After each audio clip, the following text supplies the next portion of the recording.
নমস্কার, আমি সৌরভ সরকার। আজকে যে বিষয়ে জানবো তা হলো বিজ্ঞান কি ও কেন পড়ব। বিজ্ঞান কথাটির অর্থ হলো বিশেষ জ্ঞান।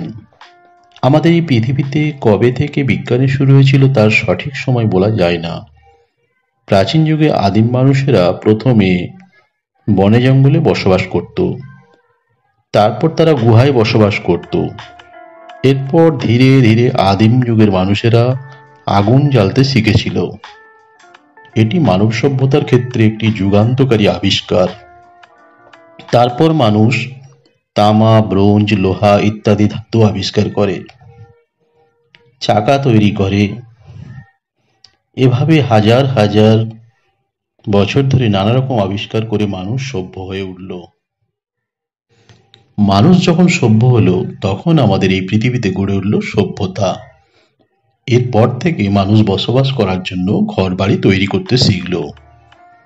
এভাবেই ধাপে ধাপে মানুষ তার নিজের চাহিদা অনুযায়ী অনেক কিছু আবিষ্কার করলো। এই সব কিছুর পিছনে রয়েছে একটি কারণ। এই কারণকে খোঁজ করতে গেলে এই যে কথাটি আসে তা হলো বিজ্ঞান। মানুষ যত বিজ্ঞানকে বুঝতে শিখল ততই এই পৃথিবীর চেহারাটি পাল্টে যেতে লাগলো। মানুষ বাঁচার জন্য প্রকৃতির বিভিন্ন ঘটনাকে বুঝতে চেষ্টা করলো। এই প্রকৃতির সব ঘটনাই কোনো না কোনো বিনিয়ম মেনে চলে। যেমন সূর্যোদয়, সূর্যাস্ত, সূর্যগ্রহণ, চন্দ্রগ্রহণ, অমাবস্যা, পূর্ণিমা, ঝড়, জল, বৃষ্টি, বন্যা,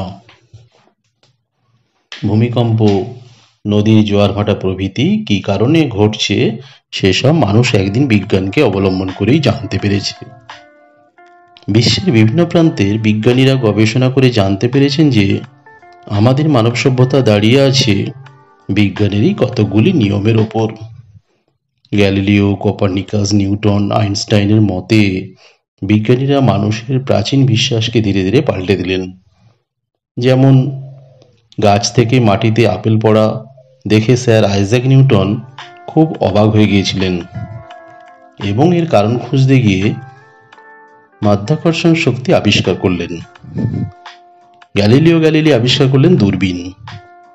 আলবার্ট আইনস্টাইন এমন এক সূত্রের কথা বললেন যাতে বিজ্ঞান জগতের অনেক সমস্যারই সুরাহা হলো। এই আবিষ্কারের ফলে বিজ্ঞানের অগ্রগতি ধীরে ধীরে চলতে লাগলো।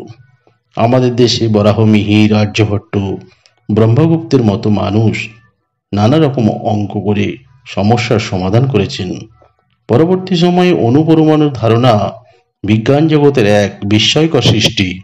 আমরা আমাদের চারপাশে যা জীব ও জড় দেখছি সবকিছুর মধ্যেই বিজ্ঞানভিত্তিক কারণ রয়েছে। মানুষের কৌতূহল ও আগ্রহ থেকেই জন্ম হয়েছে বিজ্ঞানের। অজানাকে জানাই হলো বিজ্ঞান।